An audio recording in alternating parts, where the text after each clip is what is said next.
ನಮ್ಮನೆ ಯುವರಾಣಿ ಹೇ ನಮ್ಮನೆ ಯುವರಾಣಿ.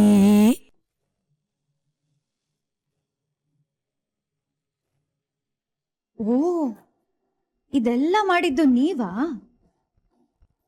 ಫೀಸ್ ಕಟ್ಟೋದಕ್ಕೆ ಹಣ ಇಲ್ಲದೆ ಹೋದ್ರೆ ನೀನ್ ಏನ್ ಮಾಡ್ತೀಯ ಅಂತ ನೋಡ್ಬೇಕಾಗಿತ್ತು. ಅಕ್ಕ, ನಮ್ಮಮ್ಮ ನಂಗೆ ಯಾವಾಗ್ಲೂ ಒಂದ್ ಮಾತು ಹೇಳ್ತಿರ್ತಾರೆ, ನಮ್ ಜೀವನದಲ್ಲಿ ನಮ್ಗೇನಾದ್ರೂ ಕೆಟ್ಟದಾಗುವಾಗ ನಾವ್ ನೊಂದ್ಕೋಬಾರ್ದಂತೆ. ಯಾಕಂದ್ರೆ ಮೇಲಿರೋ ದೇವ್ರು ನಮ್ಗೆ ಕೆಟ್ಟದಾಗೋ ಹಾಗೆ ಮಾಡಿ ಜೀವನದಲ್ಲಿ ನಾವೇನೋ ಒಂದ್ ಪಾಠ ಕಲಿಬೇಕು ಅಂತ ಹಾಗೆ ಮಾಡ್ತಾನಂತೆ. ಅದಕ್ಕೆ ಆಗೋದೆಲ್ಲ ಒಳ್ಳೇದು ಅಂತ ಹೇಳ್ತಿರ್ತಾರೆ. ಇವತ್ ನೋಡಿ ನನ್ಗ ಆ ಮಾತಿನ ಅರ್ಥ ಗೊತ್ತಾಯ್ತು. ಯಾಕೆ ಗೊತ್ತಾ ಅಹಲ್ಯ ಅಕ್ಕ, ನೀವ್ ದುಡ್ಡು ಕದ್ದಿದ್ದು ಒಳ್ಳೇದೇ ಆಯ್ತು ಅಕ್ಕ. ನನಗಿದ್ರಿಂದ 2 ವಿಷಯ ಗೊತ್ತಾಯ್ತು. ಒಂದು, ನೀವೇನು ಅನ್ನೋದು ಅರ್ಥ ಆಯ್ತು. ಇನ್ನೊಂದು, ನಾನೇನು, ನನ್ ಶಕ್ತಿ ಏನು ಅನ್ನೋದು ನನಗೆ ಗೊತ್ತಾಯ್ತು. ಹೌದಾ? ಅಚ್ಚಚ್ಚಚ್ಚಚ್ಚಚ್ಚೋ, ಅಷ್ಟೊಂದೆಲ್ಲ ಪಾಠ ಕಲ್ತ್ಬಿಟ್ಯಾ? Very good. ಫೀಸ್ ಕಟ್ಟೋದಕ್ಕೆ ಒದ್ದಾಡ್ತಿರ್ತ್ಯಾ, ನೀನ್ ಮತ್ತೆ ನನ್ ಮುಂದೆ ಬರ್ತ್ಯಾ, ಕೈ ಚಾಚ್ ನಿಲ್ತ್ಯಾ ಅಂತೆಲ್ಲ ಅನ್ಕೊಂಡಿದ್ದೆ. ನನ್ ಖುಷಿನೆಲ್ಲ ಕಿತ್ಕೊಂಡ್ಬಿಟ್ಯಲ್ಲ ಪುಟ್ಟ. ನನ್ನ ಉದ್ದೇಶ ಎಲ್ಲ ಹಾಳಾಗೋಯ್ತು. ಅಕ್ಕ, ಕೆಟ್ಟ ಉದ್ದೇಶ ಇಟ್ಕೊಂಡಿರೋ ನೀವು ಒಂದು ಬಾಗ್ಲು ಮುಚ್ಚಿದ್ರೆ ಒಳ್ಳೆ ಉದ್ದೇಶ ಇಟ್ಕೊಂಡಿರೋ ನಮ್ಮಂತವ್ರಿಗೆ ಆ ದೇವ್ರು 100 ಬಾಗ್ಲು ತೆಗಿತಾನಂತ. ನೀರಂಗೆ ನಿಮ್ ಮುಂದೆ ತಲೆ ತಗ್ಸೋ ಅಂತಹ ಗತಿ ಇನ್ನೂ ಬಂದಿಲ್ಲ, ಬಹುಶಃ ಬರೋದೂ ಇಲ್ಲ ನೋಡಿ. ಯಾಕೆ, ಎಲ್ಲಿಗೆ ಹೊರಟೆ? ಸಾಕೇತ ನಿಕೇತ್ ಹತ್ರ ಫಿಟ್ಟಿಂಗ್ ಇಡೋದಕ್ಕ? ಛೆ, ಅಹಲ್ಯ ಅಕ್ಕ, ಈ ವಿಷಯದಲ್ಲಿ ನಾನು ನಿಮ್ನ ಮಾಫ್ ಮಾಡ್ತಿದ್ದೀನಿ, ಕ್ಷಮಿಸ್ಬಿಡ್ತಿದ್ದೀನಿ. ಬಿ ಹ್ಯಾಪಿ, ಎಂಜಾಯ್ ಮಾಡಿ, ಓಕೆ?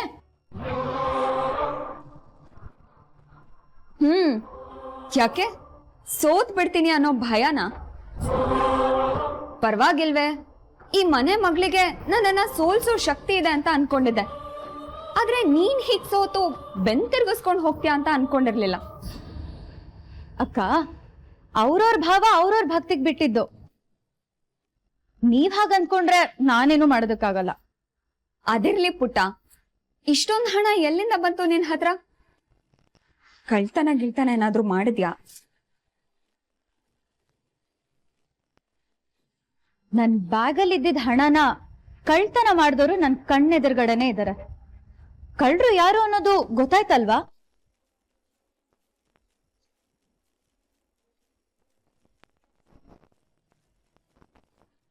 ಅಕ್ಕ, ಈ ಮನೇಲಿ ನಮ್ಗೆ ಮೋಸ ಮಾಡೋದಾಗ್ಲಿ, ಕಳ್ತನ ಮಾಡೋದಾಗ್ಲಿ, ಅಥವಾ ಇನ್ನೊಬ್ರು ಮನ್ಸನ್ನ ನೋಯಿಸೋದನ್ನ ಹೇಳ್ಕೊಟ್ಟಿಲ್ಲ.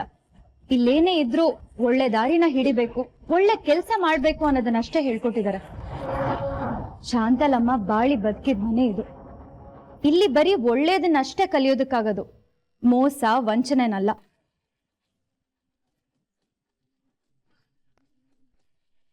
ಬೈ ದ ವೇ, ಥ್ಯಾಂಕ್ಸ್ ಅಕ್ಕ, ಥ್ಯಾಂಕ್ ಯು ಸೋ ಮಚ್. ನೀವ್ ಮಾಡಿದ ಕೆಲ್ಸದಿಂದ ನೀವ್ ಯಾವ ಮಟ್ಟಕ್ಕೆ ನೀಚತನಕ್ಕೆ ಇಳಿಬಹುದು ಅಂತ ನೀವಾಗೆ ತೋರ್ಸ್ಕೊಟ್ರಿ. ಜೊತೆಗೆ ಬದುಕಿ ಬಾಳ್ಬೇಕು ಅನ್ನೋ ಛಲ ಇದ್ದವರು ಹೇಗಾದ್ರೂ ಬದುಕ್ತಾರ ಅನ್ನೋದನ್ನ ನೀವೇ ತೋರ್ಸ್ಕೊಟ್ರಿ. ಈ ಕಾರಣಕ್ಕೆ ನಾನು ನಿನ್ನ ಕ್ಷಮಿಸ್ತಿದ್ದೀನಿ, ಓಕೆನಾ? ಅಕ್ಕ, ಇನ್ಮೇಲೆ ನಿಮ್ ಪ್ರತಿ ಹಣದ ಲೆಕ್ಕನೂ ನಾನೇ ಬರ್ದಿಡ್ತೀನಿ. ಲೆಕ್ಕ ಪಕ್ಕಾ ಇರ್ಬೇಕು.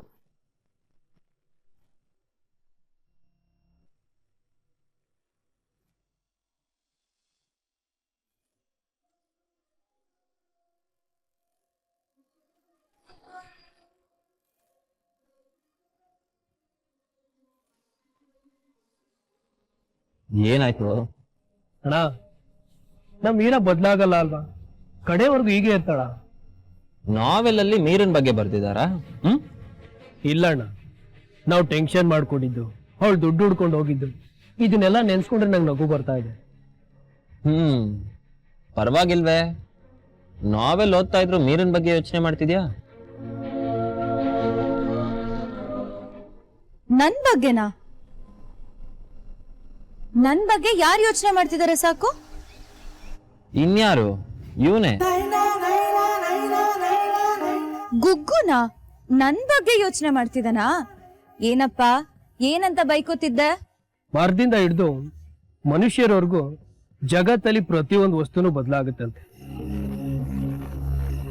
ಆದ್ರೆ ಬದಲಾಗದೇ ಇರೋ ಒಂದೇ ಒಂದು ಜೀವಿ ಅಂದ್ರೆ ಅದು ನೀನು ಅಂತ ಹೇಳ್ತಾ ಇದ್ದೆ. ಯಾಕೋ? ಇನ್ಯಾಕೋ, ದುಡ್ಡನ್ನ ಕಳ್ಕೊಂಡೆ ಅಂತ ಮಧ್ಯಾಹ್ನದಿಂದ ದುಡ್ಗೋಸ್ಕರ ಅರಿತಾ ಇದೆಯಲ್ಲ, ಅದಕ್ಕೆ.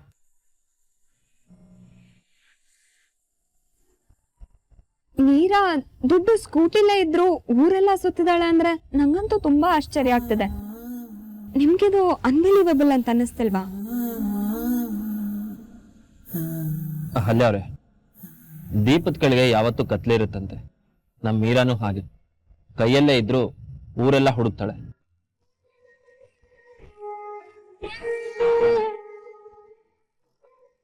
ಅದಕ್ಕೆ ಒಂದು ಮಜವಾಗಿರೋ ಇನ್ಸಿಡೆನ್ಸ್ ಹೇಳ. ಒಂದ್ಸಲ ನಾನು, ಅಣ್ಣ, ಈ ಕೋಳಿ ಮರಿನು 3 ಜನನು ಐಸ್ ಕ್ರೀಮ್ ತಿನ್ನೋದಕ್ಕೆ ಅಂಗಡಿಗೆ ಹೋಗಿದ್ದೀವಿ. ಅಷ್ಟರಲ್ಲಿ ಈ ಕೋಳಿ ಮರಿ ದುಡ್ಡನ್ನ ಕಳ್ಕೊಂಡಿದ್ದಾಳೆ. ಇನ್ನೇನು ದುಡ್ಡು ಕಳ್ಕೊಂಡಿದ್ದಾಳೆ. ನಾವು ನಮ್ಮ ದುಡ್ಡಲ್ಲಿ ಐಸ್ ಕ್ರೀಮ್ ತಗೊಂಡ್ವಿ. ಆದ್ರೆ ಈ ಕೋಳಿ ಮರಿ ಮನೆವರೆಗೂ ಬರೋವರೆಗೂ ಅವಳು ನಿನ್ಸ್ಲೇ ಇಲ್ಲ. ಅಮ್ಮ ಬಂದು ಹೋಗ್ಲಿ ಬಿಡೆ ಅಂತ ಸಮಾಧಾನ ಮಾಡಿದ್ರು ಕೂಡ ದುಡ್ಡು ಕಳ್ಕೊಂಡೆ ಅಂತ ಒಂದೇ ಸಮ ಅಳ್ತಾ ಇದ್ದೆ. ಏನೋ ಹತ್ತು ಸುಮ್ಮನಾಗ್ತಾಳೆ ಅಂತಂದ್ರೆ ಇವತ್ತಿನಾಗೆ ಮನೇಲಿ ಇರ್ಲಿಲ್ಲ. ದುಡ್ಡನ್ನ ಹುಡ್ಕೊಂಡು ಅಲಿಯಕ್ಕೆ ಹೋಗಿದ್ಲು. ಎಷ್ಟೋ ಹೊತ್ತಾದ್ಮೇಲೆ ಮನೆಗೆ ಬಂದ್ರೆ ನೋಡಿದ್ರೆ ಬಟ್ಟೆ ಎಲ್ಲ ಹರಿದೋಗಿದೆ, ತಲೆ ಎಲ್ಲ ಕೆದ್ರೋಗಿದೆ, ಮೈಯೆಲ್ಲ ಕೊಚ್ಚೆ. ಅಮ್ಮ ಏನಾಯ್ತು ಅಂತ ಕೇಳಿದ್ರೆ ದುಡ್ಡು ಮೋರಿಲ್ ಬಿದ್ದಿತ್ತಂತೆ. ಮೋರಿಲ್ ಇಳಿದು 50 ಮೀಟರ್ ನಡ್ಕೊಂಡು ಹೋಗಿದ್ಲಂತೆ. ತಲೆ ಎಲ್ಲ ತರ್ಚ್ಕೊಂಡು, ಮೈಯೆಲ್ಲ ಗಾಯ ಮಾಡ್ಕೊಂಡು, ಬಟ್ಟೆ ಎಲ್ಲ ಕೊಳೆ ಮಾಡ್ಕೊಂಡು 50 ರೂಪಾಯಿ ಇಟ್ಕೊಂಡು ಬಂದಿದ್ಲು.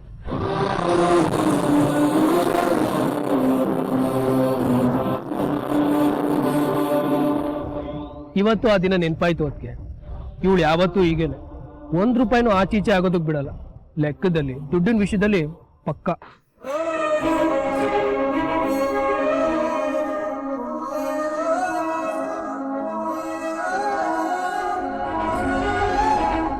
ಮೀರಾ, ಸುಮ್ನೆ ತಮಾಷೆ ಕೇಳ್ತಿದ್ದೀನಿ.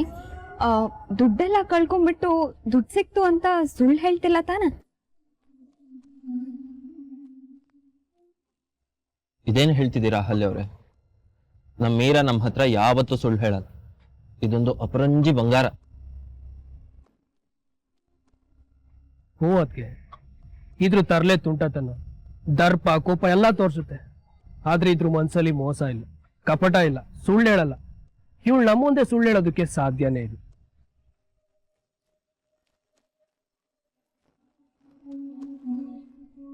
ಏನಾಯ್ತೆ? ಏನಿಲ್ಲ, ಸಾಕು. ನೀವಿಬ್ರು ನನ್ ಮೇಲೆ ಇಟ್ಟಿರೋ ಪ್ರೀತಿ ನೋಡಿ ಅಳು ಬರ್ತಿದೆ ಅಷ್ಟೆ. ಏ ಮೀರಾ, ಮೀರಾ,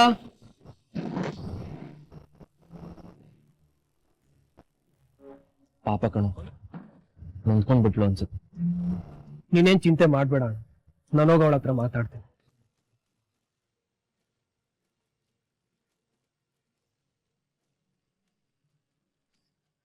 ಅಷ್ಟು ಸುಲಭವಾಗಿ ಇವ್ರ ಸಂಬಂಧನ ಒಡೆಯಕ್ಕಾಗಲ್ಲ. ಇದಕ್ಕೆ ಬೇರೆ ಇನ್ನೇನಾದ್ರೂ ಯೋಚಿಸ್ಬೇಕು.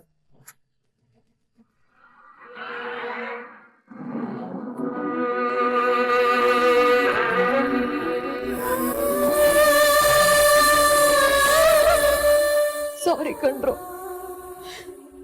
Really sorry, really sorry. ನೀವಿಬ್ರು ನನ್ನ ಮೇಲೆ ಎಷ್ಟೊಂದು ನಂಬಿಕೆ ಇಟ್ಕೊಂಡಿದ್ದೀರಾ. ಆದ್ರೆ ಇವತ್ತು ನಿಮ್ ನಂಬಿಕೆನೆಲ್ಲ ಸುಳ್ಳು ಮಾಡ್ಬಿಟ್ಟೆ ನಾನು.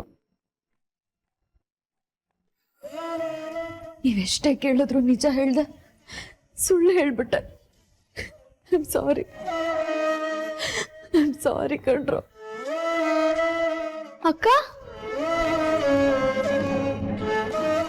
ಅಳ್ತಿದ್ಯಾ? ಯಾರಾದ್ರೂ ಏನಾದ್ರು ಅಂದ್ರ? ಜಜ ಇಲ್ಲಪ್ಪ, ನನಗೆ ಯಾರು ಏನಂತಾರ? ಮತ್ ಯಾಕೆ ಅಳ್ತಿದ್ಯಾ? ಈ ಪ್ರಣಮ್, ಇದು ದುಃಖಕ್ಕೆ ಬರ್ತಿರೋ ಕಣ್ಣೀರಲ್ಲ, ಖುಷಿಗೆ ಬರ್ತಿರೋ ಕಣ್ಣೀರು. ಖುಷಿಗ? ಈಗಂತ ಖುಷಿ ಏನಾಯ್ತು? ಅದು ಸಾಕೇತ್ ಮತ್ತೆ ಅನಿಕೇತ್ ನನ್ನನ್ನ ಎಷ್ಟು ಇಷ್ಟಪಡ್ತಾರಲ್ವಾ, ನನ್ನನ್ನು ಎಷ್ಟು ಕೇರ್ ಮಾಡ್ತಾರ, ಅದನ್ನ ನೋಡಿ ಖುಷಿ ಆಯ್ತು ಅಷ್ಟೆ. ಇದೇನು ಹೊಸ ವಿಷಯ ಅಣ್ಣಾಗ ಹೇಳ್ತಿದ್ಯಲ್ಲ? ನೀನ್ ಸುಳ್ಳು ಹೇಳ್ತಿದ್ಯಾ? ಇದು ಖುಷಿಗೆ ಬರ್ತಿರೋ ಕಣ್ಣೀರಲ್ಲ, ದುಃಖಕ್ಕೆ ಬರ್ತಿರೋ ಕಣ್ಣೀರು. ಅಂಥದ್ದೇನಾಯ್ತು ಹೇಳೆ. ಏನಿಲ್ಲ ಕಣೋ. ಅಕ್ಕ, ಇತ್ತೀಚೆಗೆ ನಿಂಗಾಗೋ ನೋವ್ನ ನಮ್ಮ ಹತ್ರ ಹೇಳ್ಕೊತಿಲ್ಲ ಅಲ್ವಾ?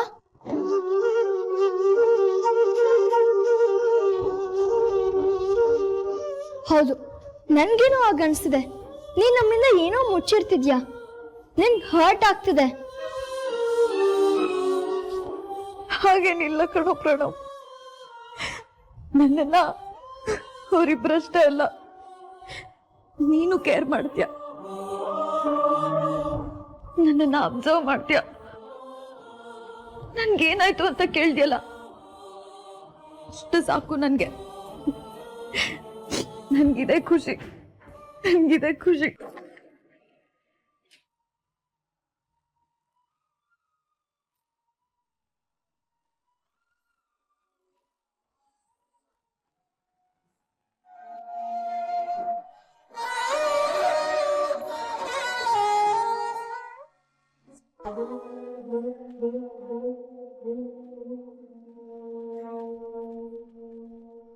ಹಾಯ್ ಅಕ್ಕ.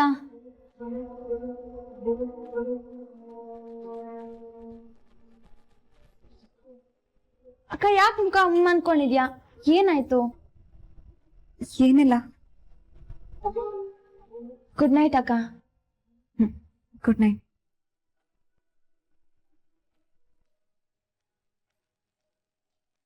ಲೇ ಅಮ್ಮು, ಕೇಳ್ದೇನೆ ಕಥೆನಾ?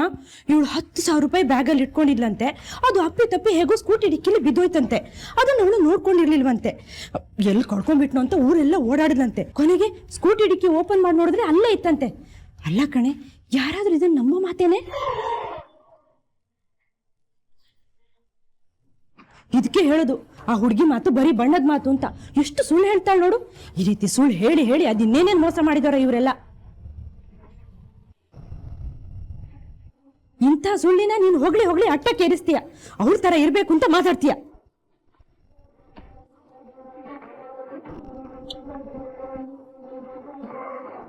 ಅಹಲ್ಯ, ನೀನ್ ಇಲ್ಲೇ ಇದೀಯಾ? ಇದ್ದಾಳೆ ಅಂತಾನೆ ನಾನು ನಿನಗೆ ಹೇಳ್ತಿದ್ದು. ನೀನು ನಾನ್ ಸ್ಟಾಪ್ ರೈಲು ಮಾತಾಡ್ತಾನೆ ಇದೀಯಾ. ಅಲ್ಲ ಕಣೆ ಅಹಲ್ಯ, ಮೀರಾ ಹೇಳಿದ್ನ ನಂಬೋದಿಕ್ಕಾಗತ್ತಾ? ಅವಳು ಹೇಳ್ತಿರೋದು ಕಟ್ಕತೆ ಅಂತ ಅನಿಸ್ತಿಲ್ವಾ?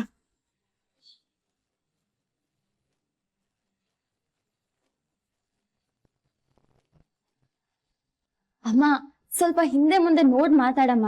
ಯಾರಿದ್ದಾರೆ ಯಾರಿಲ್ಲ ಅಂತ ತಿಳ್ಕೊಂಡ್ ಮಾತಾಡು. ನೀನೋ ಸುಮ್ನೆ ಮಾತಾಡ್ಬಿಡ್ತೀಯ. ಈ ನಮ್ಮ ಅಕ್ಕನೋ ಯಾವಾಗ ನೋಡಿದ್ರು ಅಂತ ಮುಖ ಉದಿಸ್ಕೊಂಡಿರ್ತಾಳೆ. ಭಾವನ ಹತ್ರ ಅದ್ ಹೇಗ್ ಮಾತಾಡ್ತಾಳೋ ಏನೋ. ಮೊದ್ಲು 1 ತಿಂಗಳು ಇವಳನ್ ಮೀರನ್ ಜೊತೆ ಬಿಟ್ಬಿಡ್ಬೇಕು. ನಗೋದ್ ಹೇಗೆ ಅಂತ ಮೀರಾ ಇವಳು ಟ್ಯೂಷನ್ ಕೊಡ್ತಾಳೆ.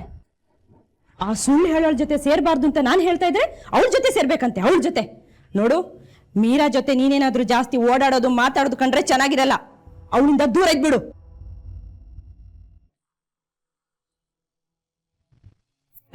ಸ್ನೇಹಕ್ಕೆ ಸ್ನೇಹ, ಪ್ರೀತಿಗೆ ಪ್ರೀತಿ, ಸ್ನೇಹಕ್ಕೆ ಸ್ನೇಹ, ಪ್ರೀತಿಗೆ ಪ್ರೀತಿ. ಏನು ತುಂಬಾ ಖುಷಿಯಾಗಿದ್ದೀರಾ? ಹೌದು, ಮನ್ಸಿಗೆ ತುಂಬಾನೇ ಖುಷಿ ಆಗ್ತಿದೆ. ಕಳ್ಕೊಂಡಿರೋದನ್ನ ವಾಪಸ್ ಪಡ್ಕೊಂಡಾಗ ಆಗುತ್ತಲ್ಲ, ಅಷ್ಟು ಸಮಾಧಾನ ಆಗ್ತಿದೆ. ಆಕ್ಚುಲಿ ನೀರಿನ ವಿಷಯದಲ್ಲಿ ನೀವು ತುಂಬಾ ಟೆನ್ಸ್ಡ್ ಆಗಿರ್ತೀರಾ, ಗಾಬರಿ ಆಗಿರ್ತೀರಾ ಅಂತ ಅನ್ಕೊಂಡೆ.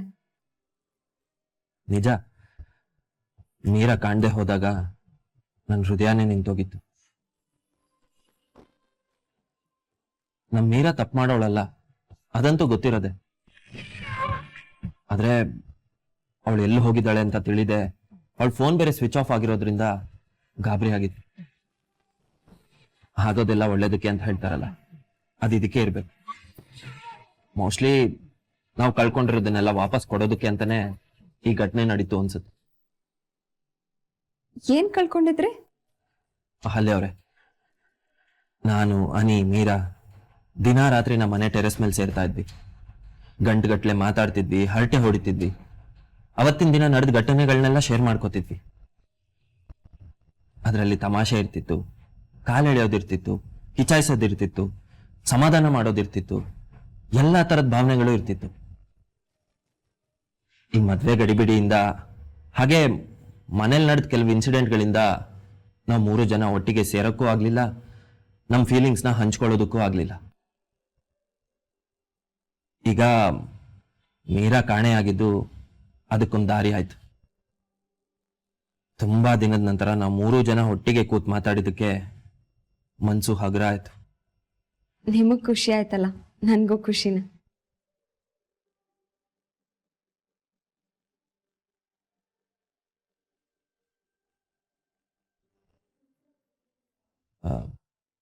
ಹಲ್ಲೆ ಅವ್ರೆ,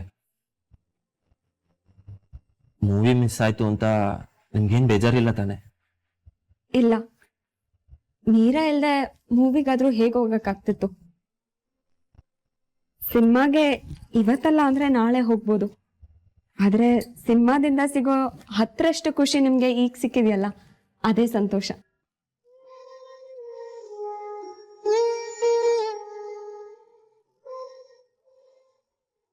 ಥ್ಯಾಂಕ್ ಯು.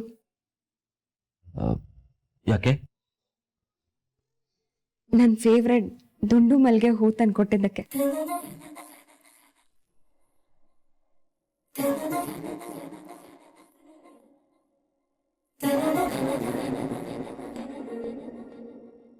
ದೇವೇ, ಇವತ್ತು ನನ್ನ ಲೈಫೇ ಒಂದು ಸಿನಿಮಾ ಆಗೋಯ್ತು. First half full tension confusion, second half full happy. S.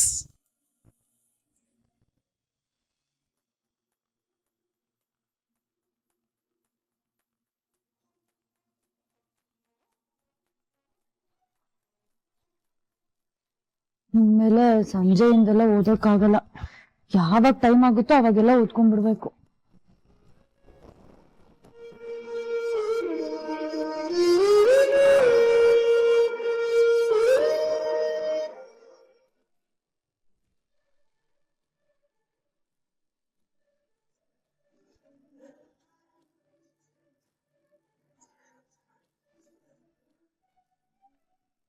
ಏನೇ ಮೀರಾ ಇದು? ಓದ್ಕೊತಿದೀನಿ ಕಣ. ಓದ್ಕೋತಾ ಇದೆಯೋ ಇಲ್ಲ ಓದಿರೋ ಪೇಪರ್ನ ಎಸಿತಾ ಇದೆಯೋ? ರೂಮ್ನ ಸ್ವಲ್ಪ ನೀಟಾಗಿ ಇಟ್ಕೊಳಕ್ ಆಗಲ್ವಾ ನಿನ್ಗೆ? ಈಗೆಲ್ಲ ಹೋದ್ರೆ ತಲೆ ಹೋಗುತ್ತೇನೆ. ಏನು ಮಾಡ್ತಿದ್ಯಾ ನೀನು? ಕೊಡೋ ಇಲ್ಲಿ. ಅವೆಲ್ಲ ಎಲ್ಲೆಲ್ಲಿ ಇರ್ಬೇಕು ಅಲ್ಲೆಲ್ಲ ಇರ್ಬೇಕು, ಅವಾಗ್ಲೇ ನಂಗೆ ನೆನ್ಪು ಮಾಡ್ಕೊಳಕ್ ಈಸಿ ಆಗೋದು. ಕೋತಿ ಕೈಯಲ್ಲೇ ಇಟ್ಕೋ. ಯಾವ್ದು ನೆನ್ಪಾಗ್ಬೇಕೋ ಆ ಪೇಪರ್ನ ತಿರ್ವಾಕು. ಟೈಮ್ 12 ಗಂಟೆ ಆಯ್ತು. ನಾಳೆ ಓದ್ಕೊಡುವಂತೆ ಮಲ್ಕು.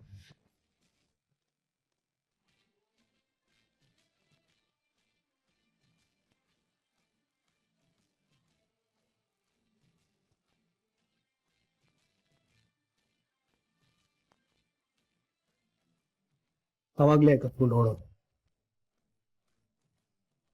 ಏನಿಲ್ಲ. ನೀನೊಂಥರ ಚಿಕ್ಕ ಮಗು ಕಣೆ. Good night. ಗುಡ್ ನೈಟ್ ಗುಗ್ಗು. ಗುಗ್ಗು ಅಂದ್ರೆ ಗುದ್ ಬಿಡ್ತೇನೆ. ಓದ್ಕೋ.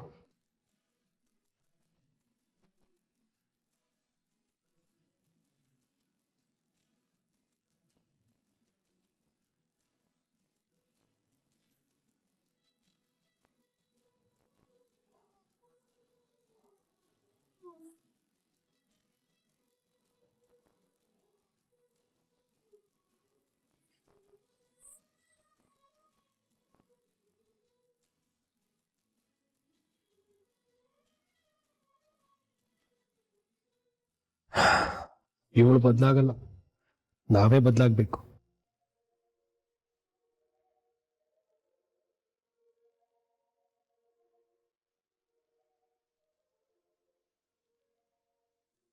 ಥ್ಯಾಂಕ್ಸ್ ಗುಗ್ಗು. ಕಾಫಿ ಇಗ್ಗಿ ಮಲ್ಗೋ. ಗುಡ್ ನೈಟ್.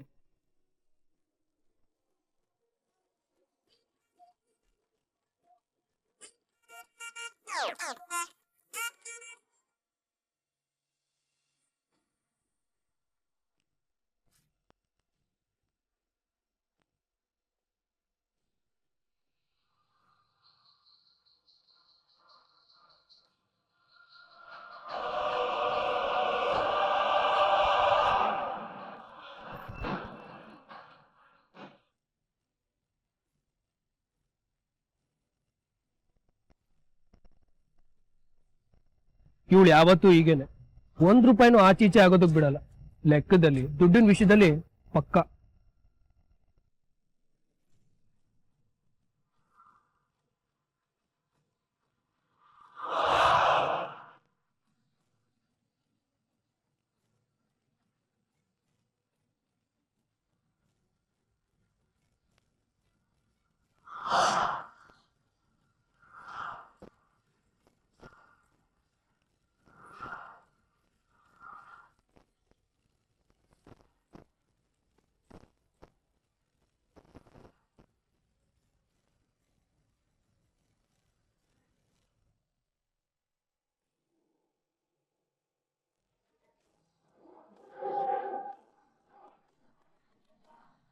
ಇಲ್ಲ, ಎಲ್ಲ ನಾನ್ ಅನ್ಕೊಂಡಿದ್ದಕ್ಕಿಂತ ವಿರುದ್ಧವಾಗಿ ನಡೀತಾ ಇದೆ. ಈ ಮನೇಲಿ ಆಳವಾಗಿ ಬೇರ್ ಬಿಟ್ಟಿರೋ ನಿನ್ನನ್ನ ಹುಡು ಸಮೇತ ತೆಗ್ದು ಹಾಕ್ಬೇಕು ಅಂತ ನಾನ್ ಅನ್ಕೊಂಡ್ರೆ ನಿನ್ ಬೇರೇನೋ ಗಟ್ಟಿ ಆಗ್ತಿದೆ. ಇವತ್ ನಡೆದ ಘಟನೆಯಿಂದ ನೀನ್ ಸುಳ್ಳು ಹೇಳ್ತೀಯ ಅನ್ನೋ ಅಣೆಪಟ್ಟಿ ಅಂಟತ್ತೆ, ಮೂಲೆ ಗುಂಪಾಗ್ತೀಯ ಅಂತ ನಾನ್ ಅನ್ಕೊಂಡೆ. ಆದ್ರೆ ಅದು ಆಗ್ಲಿಲ್ಲ. ನಿಮ್ ಮೂವರ ಸಂಬಂಧ ತುಂಬಾ ಸ್ಟ್ರಾಂಗ್ ಆಗಿದೆ. ನಿನ್ನನ್ನ ಈ ಮನೆಯಿಂದ ಆಚೆ ಕಳ್ಸೋದು ನಾನ್ ಅನ್ಕೊಂಡಷ್ಟು ಸುಲಭ ಇಲ್ಲ, ತುಂಬಾನೇ ಕಷ್ಟ ಇದೆ.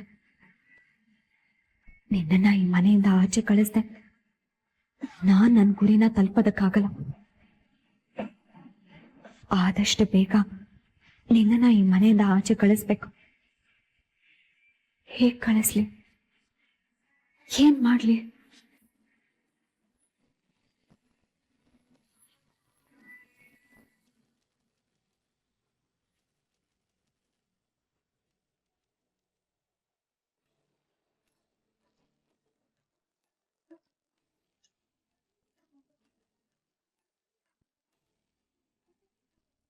ಎಂತ ಫ್ಯಾಮಿಲಿ ನಿಂದು.